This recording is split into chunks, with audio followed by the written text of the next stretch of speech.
12살 아이가 자살을 시도했습니다. 초등학교 시험 성적 때문이었어요. 이게 세계에서 네 번째로 부유한 나라, 1인당 소득 8만 달러 국가에서 벌어지는 일입니다.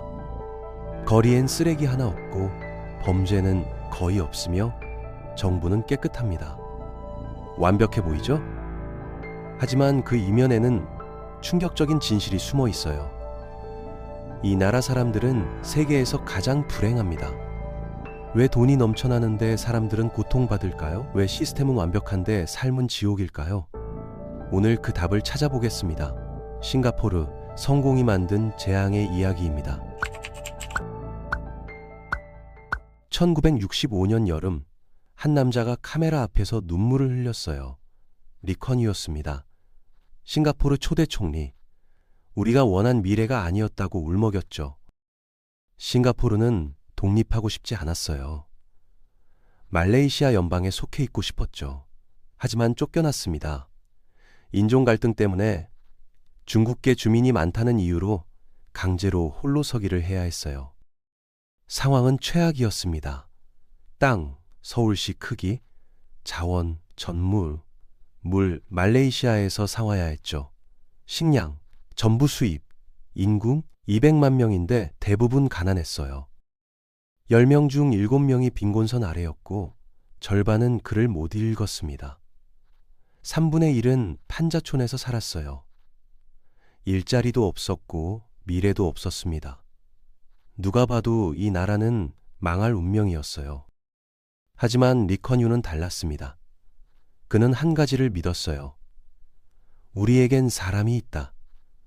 그들의 손과 머리가 있다. 이 믿음이 기적을 만들어냈습니다. 아니, 악몽을 만들어냈을지도 모르죠. 리컨유의 전략은 명확했습니다. 지리적 이점을 활용하자.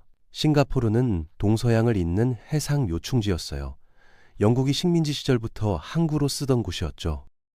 여기를 아시아의 비즈니스 수도로 만들자. 그게 목표였습니다.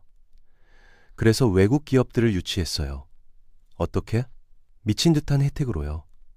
10년간 세금 면제, 노조 활동 금지, 파업 있을 수 없는 일, 부패, 제로, 관료주의, 없음. 기업들 입장에서는 천국이었죠. 저렴한 노동력에 안정적인 정치, 완벽한 인프라. 기업들이 몰려들었어요. 1970년대부터 다국적 기업들이 아시아 본부를 싱가포르에 설치했습니다. 돈이 들어왔어요. 기술이 들어왔죠. 일자리가 생겼습니다. 하지만 리컨유는 여기서 멈추지 않았어요. 그는 더 근본적인 변화를 원했습니다. 국민 자체를 바꾸고 싶었죠. 그래서 능력주의를 도입했습니다. 능력주의. 듣기에는 공정하죠? 출신과 배경은 중요하지 않다. 오직 실력만 본다. 공평하게 경쟁하자. 멋진 말입니다. 하지만 현실은 달랐어요. 교육 시스템이 바뀌었습니다. 초등학교 때부터 끊임없는 시험, 성적에 따라 학교가 나뉘고 미래가 결정됐죠. 어린 나이부터 넌 1등급, 넌 2등급, 넌 3등급 이렇게 분류됐어요. 동시에 리컨유는 새로운 가치관을 주입했습니다. 근면성실, 열심히 일하는 것이 미덕이다. 쉬는 것은 나쁜 것이다. 경쟁에서 이겨야 한다. 정부는 캠페인을 벌였어요. 최고를 추구하다. 최고보다 더 나은 것을 추구하라. 절대라. 거리마다 이런 구호가 붙었습니다. 아이들 만화에도 생산성 마스코트가 등장했어요. 열심히 일하는 캐릭터. 게으른 건 것. 쉬는 건 잘못된 것. 이런 메시지를 세뇌시켰죠. 1980년대가 되자 리컨유는 또 다른 카드를 꺼냈습니다. 이민정책. 인구를 늘리자. 경제성장에는 더 많은 사람이 필요하니까. 두 가지 종류의 이민자를 받았어요. 하나는 임금 노동자, 건설 현장, 공장, 청소 이런 일을 할 사람들. 방글라데시, 미얀마, 필리핀에서 왔죠. 다른 하나는 고급 인력, 금융, IT, 엔지니어링 전문가들. 서구 선진국에서 스카우트했어요. 외국인 인재라는 특별한 이름을 붙여줬죠. 출산도 장려했습니다. 아이를 많이 낳으세요 캠페인. 심지어 건국 기념일에 아기 만들기를 권장하는 노랫가까지 만들었어요. 멘토스가 후원한 그 노래는 이랬습니다. 8월 9일 우리의 의무를 다할 시간. 연설이나 불꽃놀이 말고 진짜 중요한 일. 바로 아기 만들기. 농담이 아니에요. 진짜 정부가 만든 겁니다. 이 모든 전략이 효과를 봤어요. 50년 만에 기적이 일어났습니다. 1960년대 1인당 GDP 500달러였던 나라가 8만 달러가 됐어요. 160배 성장입니다. 인구는 200만에서 600만으로 늘었어요. 세계적인 금융 허브가 됐죠. 모두가 싱가포르를 칭찬했습니다. 싱가포르 모델이라고 불렀어요. 개도국이 선진국 때는 완벽한 공식이라고요. 하지만 진짜 이야기는 지금부터입니다. 성공의 그림자, 화려한 마철루 뒤에 숨겨진 어둠, 아무도 말하지 않는 진실 말이에요. 싱가포르에는 키아수라는 말이 있어요. 중국 호키엔 방언에서 온 단어입니다. 뜻은 지는 것에 대한 공포, 뒤처지는 것에 대한 두려움. 처음엔 재미있는 문화적 특징쯤으로 여겨졌어요. 싱가포르 사람들은 경쟁심이 강한 애 정도였죠. 하지만 연구해보니 충격적인 사실이 드러났습니다. 키아수는 단순한 성격이 아니었어요. 사회 전체를 지배하는 집단 정신병이었습니다. 모든 것에서 이득을 챙겨야 한다는 강박, 남보다 앞서야 한다는 공포.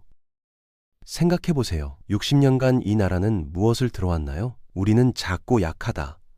살아남으려면 더 열심히 일해야 한다. 다른 나라보다 더 빨리, 더 효율적으로. 국가적 생존 불안이 개인에게 전이 됐어요. 모든 국민이 뒤처지면 죽는다는 공포에 사로잡혔습니다. 결과는 세계에서 가장 불행한 직장인들. 글로벌 조사 결과를 보면 싱가포르는 직무 만족도 최하위권이에요. 세계 4위 부국인데도요. 사람들은 불안해하고 스트레스에 시달리고 우울해합니다. 연구 결과가 더 충격적이에요. 키아수 심리는 우울증을 유발하고 자존감을 떨어뜨리고 창의성을 죽인다고 합니다. 모순 아닌가요? 경제 발전에는 창의성이 필수인데 정작 그 창의성을 죽이고 있어요. 싱가포르는 경제 규모에 비해 혁신 기업이 거의 없습니다. 대부분 외국 기업이거나 정부 주도 기업이죠. 스타트업? 홍콩이나 한국에 훨씬 뒤처져요. 왜? 창의성과 도전 정신이 없으니까. 실패를 두려워하는 문화니까. 키아수 때문입니다. 교육을 보면 더 명확해요. 싱가포르 교육은 세계 최고 수준입니다. PISA 평가에서 항상 1, 2위죠. 수학, 과학, 읽기 모두 최상위권. 완벽해 보입니다. 하지만 그 뒤에는 무엇이 있을까요? 상상을 초월하는 경쟁과 스트레스가 있어요. 초등학교부터 시험 지옥입니다. 한 번의 시험이 인생을 바꿔요. 초등 6학년 PSLE 시험. 이 성적으로 중학교가 결정됩니다. 중학교 성적으로 고등학교가 결정되고요. 16세 5레벨 시험. 이 성적은 평생 따라다녀요. 공무원 되려면 50세에도 이 성적표를 내야 합니다. 16살 때 본 시험이 30년 후 승진을 결정해요. 믿기 힘들죠? 하지만 사실입니다. 아이들은 어떻게 자랄까요? 끊임없는 압박 속에서 자라요. 한국 입시도 심하지만 싱가포르는 그 이상이에요. 초등학교 때부터 모든 시험이 인생을 좌우하니까. 당연히 사교육이 폭발했습니다. 유치원생도 과외를 받아요. 부모들은 불안해하며 돈을 쏟아붓습니다. 조금이라도 뒤처질까봐 두려워하는 거죠. 결과?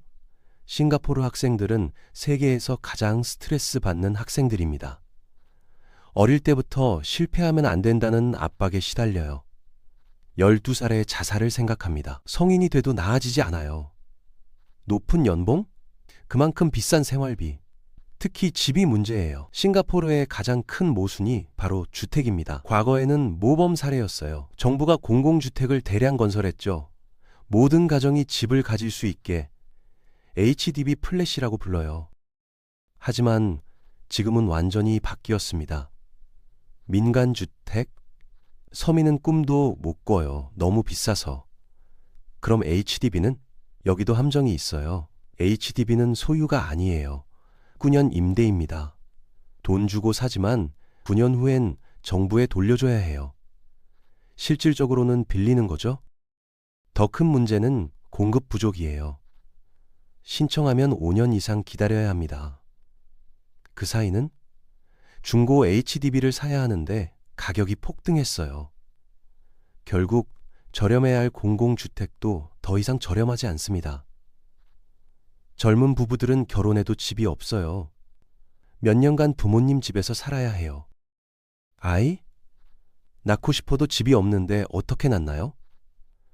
실제로 설문조사 결과 대부분이 경제적 부담 때문에 아이를 못 낳는다고 답했어요.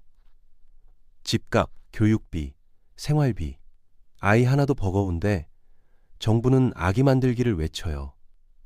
현실을 모르는 소리죠. 국민들은 분노합니다. 이렇게 싱가포르는 경제적 성공을 이뤘지만 그 대가로 무엇을 잃었을까요?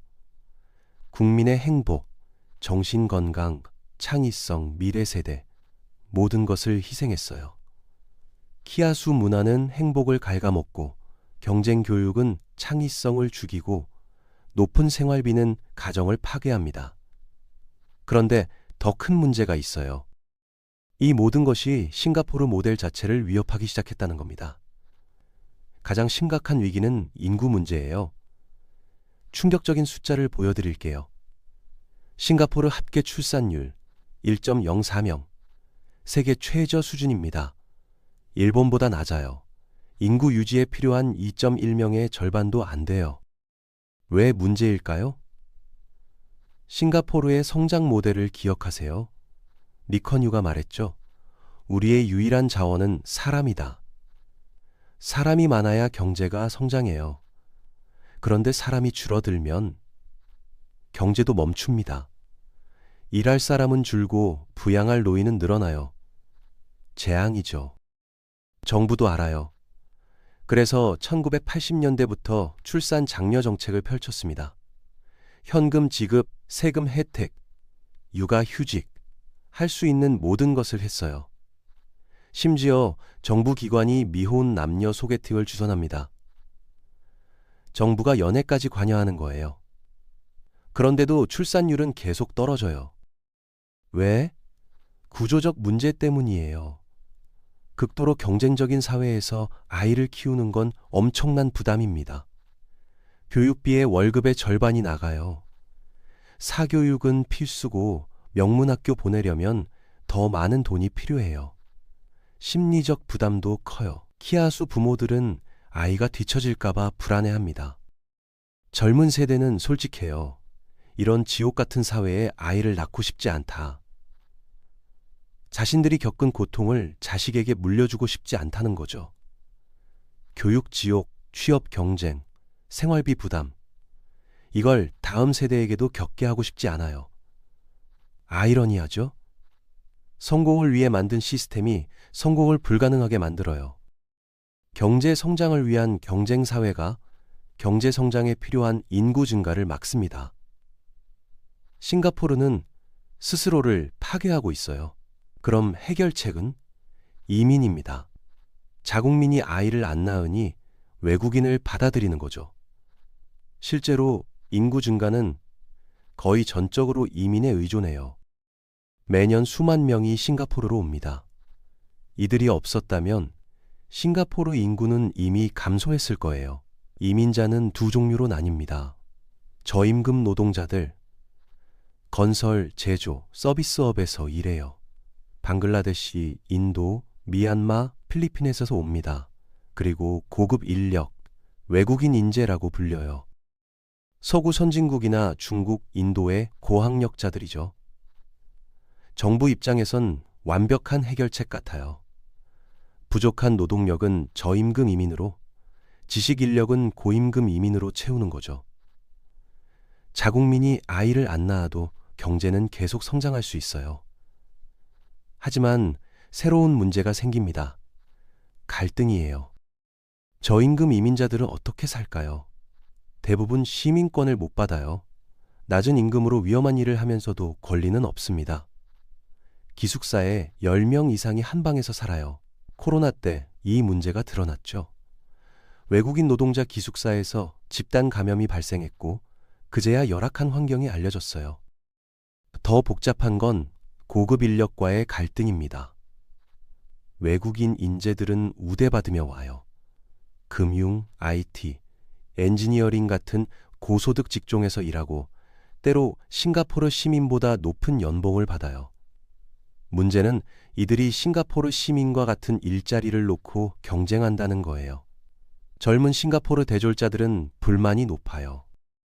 열심히 공부해서 좋은 대학 나왔는데 좋은 일자리는 외국인이 다 차지한다. 실제로 금융 중심지 레플스 플레이스에 가면 영어보다 중국어가 더 많이 들려요. 다국적 기업들이 자국 인재를 데려와서 싱가포르 지사를 운영하니까요. 싱가포르 시민들은 자기 나라에서 외국인 취급받는 느낌을 받아요. 고급 이민자들은 가족과 함께 와요. 자녀들은 국제학교나 명문학교에 진학합니다. 교육 경쟁이 더 치열해지는 거죠. 싱가포르 부모들은 이제 외국인 아이들과도 경쟁해야 한다는 부담을 느껴요. 주택시장도 마찬가지예요. 고소득 외국인이 집을 사면서 집값이 더 올라요.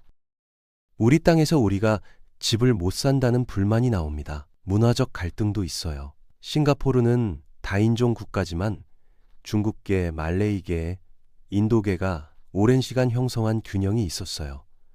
하지만 대규모 이민으로 균형이 깨졌어요. 중국에서 온 이민자들은 기존 싱가포르 화교와 문화가 달라요. 언어, 생활 습관, 가치관이 다르니 갈등이 생겨요. 정부는 딜레마에 빠졌습니다. 이민을 줄이면 인구 감소로 경제가 침체돼요. 이민을 받으면 사회 갈등이 심화되고요. 최근 정부는 이민 정책을 조정하고 있어요. 외국인 고용에 까다로운 조건을 붙이고 싱가포르 시민 고용을 우선하도록 했죠. 하지만 근본 해결책은 아니에요. 더 큰 문제는 정체성이 흔들린다는 거예요. 싱가포르는 글로벌 시티를 자랑했어요. 전 세계 사람이 어울려 사는 국제 도시라고요. 하지만 지금은 달라요. 이민자와 시민 사이 갈등이 심화되면서 과연 모두에게 열린 사회인지 의문이 생겨요. 젊은 싱가포르인 중에는 해외 이주를 고려하는 사람도 늘었어요. 경쟁은 치열하고 생활비는 비싸고 미래는 불확실한데 왜 여기 살아야 하지? 싱가포르는 외국 인재는 유치하는데 자국 인재가 떠나는 걸 막아야 하는 상황이에요. 결국 싱가포르 인구 정책은 완전한 모순입니다. 자국민은 아이를 안 낳고 이민자로 채우면 갈등이 생기고 이민을 줄이면 경제가 죽어요. 어떤 선택도 완벽한 답이 아니에요. 이게 싱가포르 모델의 근본적 한계입니다. 단기 경제 성장에만 집중하다가 장기적 지속 가능성을 놓친 거예요. 싱가포르는 정말 위기일까요? 겉으로는 잘 나가는 것 같은데요. 경제 성장률을 보면 경고 신호가 보입니다. 1980에서 1990년대엔 연 8에서 10% 성장했어요. 하지만 2000년대 이후 3에서 5%로 떨어졌고 최근엔 3% 초반에 머물러요. 선진국이 되면 성장률이 떨어지는 건 자연스러워요. 하지만 싱가포르는 다른 이유가 있어요. 성장 모델 자체가 한계에 부딪힌 거죠. 싱가포르 모델을 정리해 볼까요?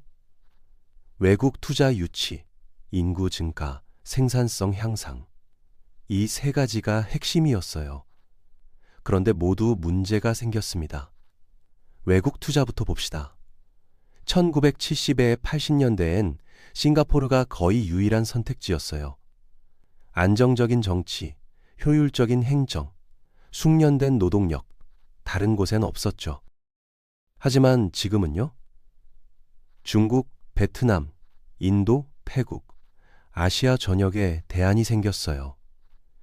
이들은 싱가포르보다 큰 시장을 가졌고 인건비도 저렴해요. 특히 중국의 부상은 싱가포르에 큰 타격이에요. 과거엔 서구 기업이 중국 진출하려면 싱가포르를 거쳐야 했어요. 게이트웨이 역할이었죠. 하지만 이제 중국은 자체 금융허브를 만들고 있고 홍콩도 있어요. 싱가포르를 거칠 필요가 없어진 거죠. 코로나는 또 다른 약점을 드러냈어요. 과도한 외부 의존성입니다. 식량 90% 이상을 수입하고 에너지도 대부분 수입이에요. 팬데믹으로 국경이 봉쇄되자 공급망에 차질이 생겼죠. 기업들은 공급망 다변화를 고려하기 시작했어요. 싱가포르만 의존하는 게 위험하다고 본 거죠. 인구 증가도 한계예요. 출산율은 바닥이고 이민으로 채우면 갈등이 생겨요. 생산성 향상은요? 이미 최고 수준이라 더 올리기 힘들어요. 결국 싱가포르는 딜레마에 빠졌습니다. 변화하지 않으면 서서히 쇠퇴하고 변화를 시도하면 큰 위험을 감수해야 해요. 싱가포르는 정말 끝난 걸까요? 꼭 그렇지는 않아요. 아직 강점이 많고 위기를 기회로 바꿀 잠재력도 있어요. 정부도 문제를 인식하고 있어요. 최근 스마트 네이션 비전을 내세우며 디지털 전환에 투자하고 있죠. AI, 사물 인터넷, 빅데이터로 도시를 혁신하겠다는 거예요. 교육 개혁도 조심스럽게 시도하고 있어요. 암기 위주, 시험 위주 교육에서 벗어나 창의성과 비판적 사고를 기르려고 해요. 아직 근본적 변화는 아니지만 의지는 보여요. 사회 정책도 변하고 있어요. 일과 삶의 균형을 중시하고 정신 건강에도 관심을 기울이죠. 키아수 문화의 부작용을 인식하고 완화하려는 움직임이 나타나고 있어요. 하지만 이게 충분할까요? 그리고 충분히 빠를까요?